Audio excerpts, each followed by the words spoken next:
अस्सलामु अलैकुम वरहमतुल्लाहि वबरकातुह। मैं हूँ मोहम्मद शहाबुद्दीन रज़वी। उम्मीद कि आप तमामी लोग अल्लाह रब्बुल इज़्ज़त के फजल व करम से बहुत अच्छे होंगे।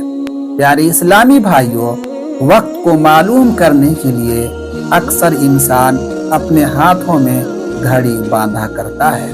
बहुत सी घड़ियों में चैन हुआ करती है और बहुत सी घड़ियों में बेल्ट लगा हुआ होता है।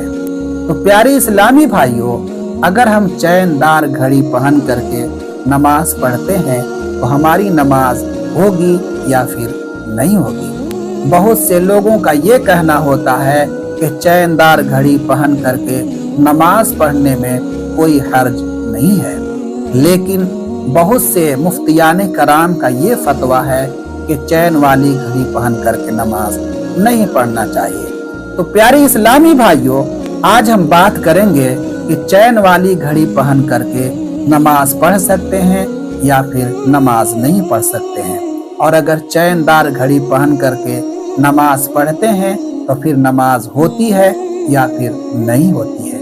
तो प्यारे इस्लामी भाइयों, घड़ी के साथ लोहा या स्टील या पीतल वगैरह का चैन बांध करके नमाज पढ़ना कैसा है, ये हमें मालूम होना चाहिए। नमाज होगी भी या फिर नमाज में खराबी आएगी। तो प्यारे इस्लामी भाइयों, आला हजरत इमाम अहले सुन्नत इमाम अहमद रजा फाजिल बरेलवी रदी अल्लाह ताला अन्हु अहकाम शरीयत हिस्सा 2 में तहरीर फरमाते हैं कि घड़ी की जंजीर सोने चांदी की मर्द को हराम और धातु की पहनना ममनू है, और जो चीजें ममनू की गई हैं उनको पहन करके नमाज अदा करना या इमामत करना मकरूह तहरीमी है। तो प्यारे इस्लामी भाइयों, खुलासा ये हुआ कि मर्द के लिए जिस घड़ी में चैन लगी हुई हो, चाहे सोने की हो या चांदी की हो या फिर धातु की हो, इस तरह की चैन जो है पहनना ही जब हराम है तो फिर नमाज कैसे हो सकती है। तो लिहाजा मुसलमानों को चैन वाली घड़ी नहीं पहनना चाहिए।